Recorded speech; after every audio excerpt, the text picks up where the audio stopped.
Hi, I'm John Stevenson, and we're going to be looking at Paul's defense before Felix, Acts chapter 24, in our continuing study of the book of Acts. Our story begins, and we've been following Paul's journeys all throughout the eastern Mediterranean, but now we're going to focus on this tiny little area, Israel, the southeast side of the Mediterranean. Zoom in on that, and here we see Caesarea. Now, our story picks up in Acts 24, verse 1. After 5 days, the high priest Ananias came down with some elders with an attorney named Tertullus, and they brought charges to the governor. That would have been in Caesarea now. So they had come down from Jerusalem to Caesarea, bringing charges to the governor against Paul. Let's talk a bit about Caesarea. Israel had no natural harbors. If you look at the coastline in that map we just showed, there are no natural harbors in Israel. So Herod the Great, long before the birth of Jesus, Herod the Great had come along and had built an artificial harbor, this big breakwater that you see in the artist's conception. This had become the seat of the Roman governor here in Israel. Jerusalem was not the seat of government. Jerusalem was an important city, very holy to the Jews. That's where the temple was. But Caesarea was the action place and was the place where of the decisions of Rome were made. This breakwater served the entire area of the Mediterranean. Beautiful harbor. Um, if you go there today, you can still see the theater that looks out over the ocean. They still use the theater for um, likewise, they had a hippodrome, a big chariot racing stadium, and because there were no natural water sources, the water had to be piped in. I understand there were three. You can still see one today. Aqueducts. These aqueducts were bringing water from the Shephelah, from the foothills, all the way down many, many miles in length. And I took a picture of somebody that was standing beneath it so you could get an idea just how large this aqueduct was to bring fresh water down to the city where there was no fresh water. That's why there hadn't been a city there earlier. One of the features that you can still see are the ruins of a freshwater swimming pool. Now remember, they didn't have fresh water there. It had to be piped in. So Herod the Great not only had water piped in, but then used some of that water to supply a freshwater swimming pool. You had the entire ocean right there. They could have had a saltwater pool. But he did that just to show that he could, just to show his majesty and glory. And now it was the seat of the Roman government. The governor here, technically, I suppose he was a procurator. His job was to procure the taxes. Marcus Antonius Felix, the procurator from 52 to 58. And that tells us when this is taking place because our story is going to end, this chapter is going to end with Marcus Felix stepping down from that. He's actually going to be removed from office. He's not leaving because he's retiring. He's leaving because he's tossed out of office. And that will take place in 58 AD. So as our story picks up, 2 years earlier, the year is now 56 AD. We know exactly when this is taking place. He was a Greek freedman. That means he had been a slave earlier in his life, and he had been freed, had become a favorite of the Roman empress. The emperor had been Claudius, and so his wife had sort of become his patron. Josephus refers to him as Claudius Felix, so he had evidently been given this name. Once he had been set free, you would be given the name of one of the families, maybe your patron, and that was the case here. He had later on married Drusilla, the 16-year-old daughter of Herod Agrippa I, the same Agrippa I that died back in Acts chapter 12, the grandson of Herod the Great. So Drusilla now is the great-granddaughter of Herod the Great, only 16 years old. Chapter 24, verse 1, we pick up after 5 days, the high priest Ananias came. We just read this earlier, but I'm catching up. Now, this is not the same Ananias or Annas that we saw back at the trial of Jesus. This Ananias had become high priest after the murder of Jonathan, the former high priest. They had gone through a number of high priests, and Josephus claims that the murder had been instigated by Felix. So here's Felix, here's Ananias, who has profited by the murder of the former high priest. Are they sort of in collusion together? Is there a plot? It looks like they, sort of the enemy, or the enemy of my enemy is my friend. That sort of thing may have been there. There's a working relationship between the two. And now we have this attorney by the name of Tertullus, a rhetorist is the Greek word here, where we get our term rhetoric, which is the art of speaking. He was a professional speaker, and so not necessarily an expert at law, but an expert in persuasive speech. That's what he was known for. That's his job. And his job now is to persuade Felix as they bring charges against charges against Paul to the governor, to Felix. Notice we call him a governor, and Luke does that too. Luke doesn't use the term. Um, um, he does not use the term. What did I say before? Procurator, which would have been the technical term. He uses the more general term to describe Felix and his charge over the people. Verse 2, we see the charges, and here's Tertullus going to be speaking. After Paul had been summoned, Tertullus began to accuse him, saying to the governor, and here's the charge, since we have through you attained much peace. Well, yeah, at the expense of killing a high priest, but okay. Since we have through you attained much peace, and since by your providence reforms are being carried out for this nation, we acknowledge this in every way and everywhere, most excellent Felix, with all thankfulness. But that I may not weary you with any further, I beg you to grant us by your kindness a brief hearing. Verse 5, for we have found this man a real pest. He used an interesting term there. We're not going to go into that. And a fellow who stirs up dissension among all the Jews throughout the world, and a ringleader of the sect of the Nazarenes. And he even tried to desecrate the temple. And then we arrested him. We wanted to judge him according to our own law. Notice what he actually says is we arrested him according to our own law and wanted to judge him as sort of understood. You can see that by the use of the italics. So notice they refer to him as a pest, a loimos, a pestilence. That's the same term that had been used back in Luke chapter 21, verse 11. We saw it used there.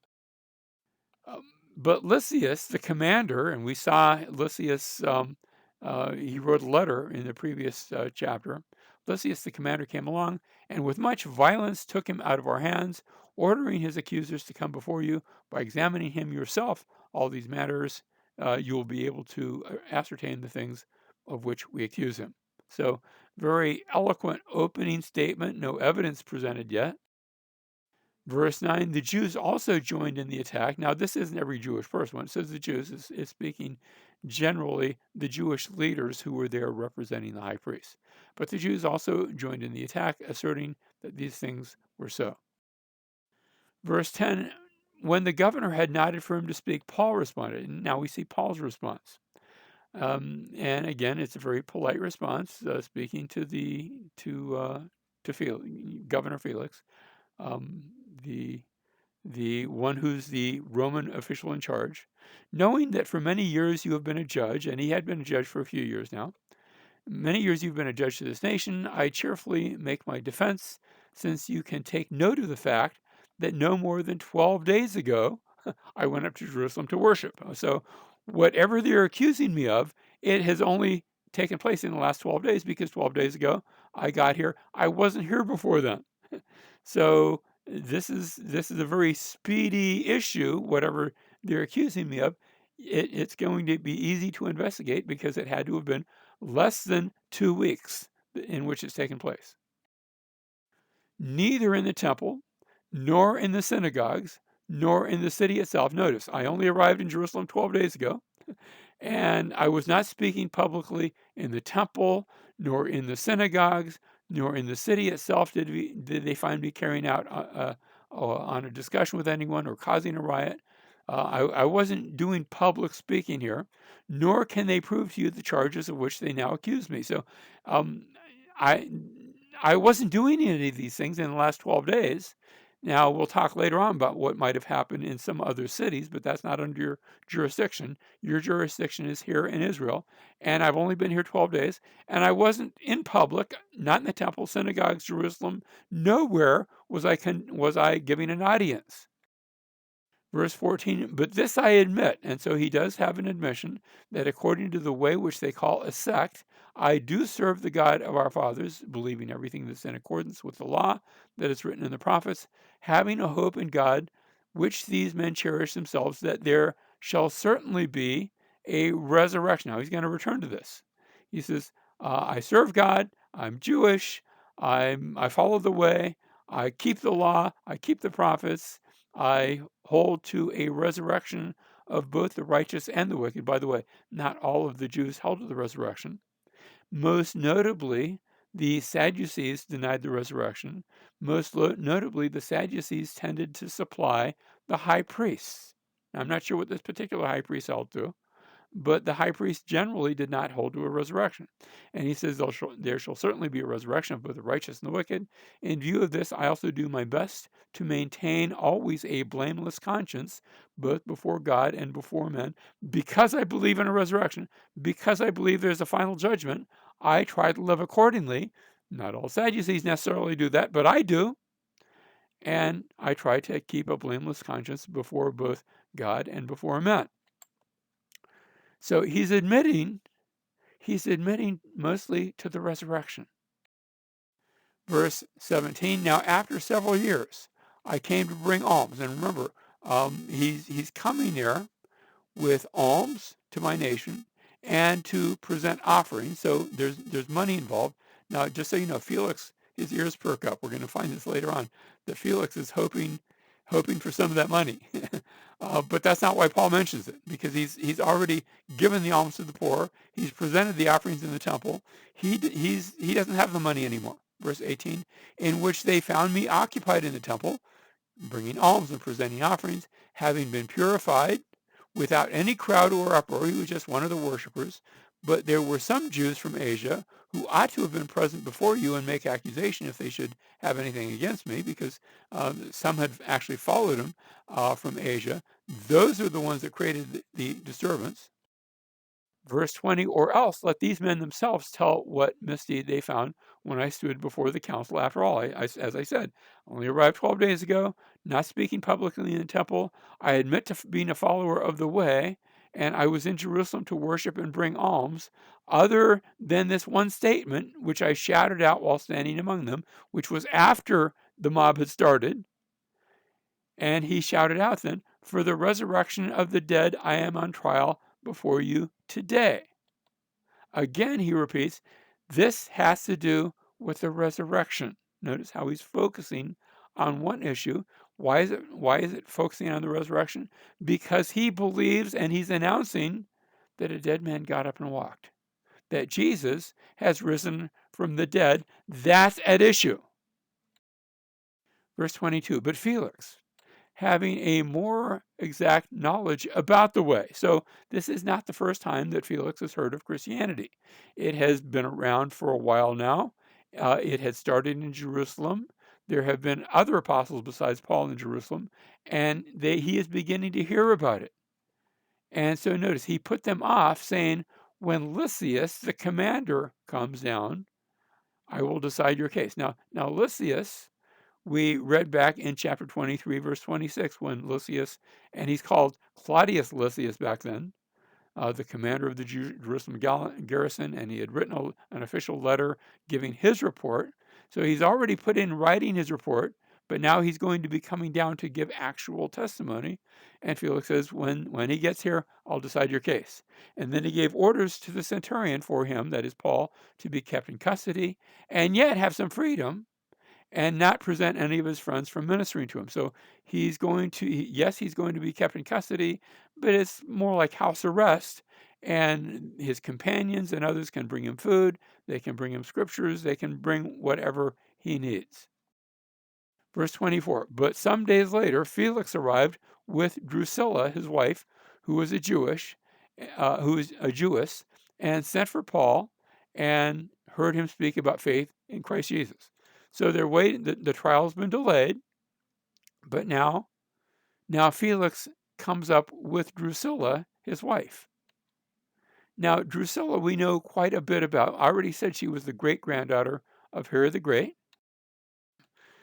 youngest daughter of Herod Agrippa the first, that is the one who died back in Acts chapter 12, named after the sister of Caligula, with whom Agrippa the first had been very close friends. We maybe discussed this in a previous class. So she is connected and even named after one of the daughters of one of the previous Roman emperors. Of course, Caligula is now dead, that former uh, Roman emperor, and she had been a child at the death of her father, and the death of her father had taken place, and a lot of the Jews had said some nasty things about her father. Of course, he was dead by now, and had now said some nasty things about her.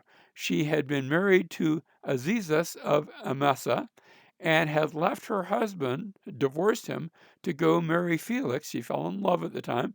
She was 16 years old at the time, and she ran off with Felix, leaving her husband. I guess in Rome they did those sorts of things, and she so basically, think about this. She is not a keeper of the law because the law would have seen her as an adulteress, but she's grown up in Israel knowing about the law.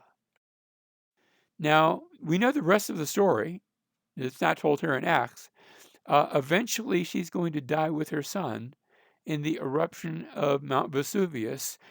She'll be living in Pompeii. I'm not sure if she's in Pompeii or Herculaneum, but one of those two cities. Both cities were destroyed in 79 AD by that big giant volcano, which you see in the background. That's actually the volcanic cone, and the whole top is blown off the mountain in that eruption, burying those two cities, one with lava, one with ash. All right, verse 24, we already read. Felix arrives with Drusilla, his wife, who was a Jewess, sent for Paul, heard him speak about the faith in Christ Jesus. She gets to hear the gospel, and so does Felix. Verse 25, but as he was discussing righteousness, self-control, and the judgment to come. Now remember, Felix has ran off with somebody else's wife. Drusilla was somebody else's wife. And he hears about things like righteousness, self-control, and judgment to come. That's not something that Felix wants to hear about if he has not accepted for himself the Savior, the righteousness that Jesus gives through faith. And so Felix became frightened and said, go away for the present, and when I find time, I will summon you. Time out, I don't want to hear this right now. I'll take it in tiny little doses, but I don't want to hear the gospel because I really don't want to hear the judgment. You see, Felix is lost, and he's coming to terms with the fact that he is lost. Verse 26, at the same time, too, here we see his other motivation. At the same time, too, he was hoping that money would be given him by Paul. Therefore, he also used to send for him quite often and converse with him. So, yes, come and I'll take you in little doses. And what I'm really hoping is eventually, all those alms you brought and that offering you brought, maybe you've got some money left over. Paul doesn't. He'd given it all away.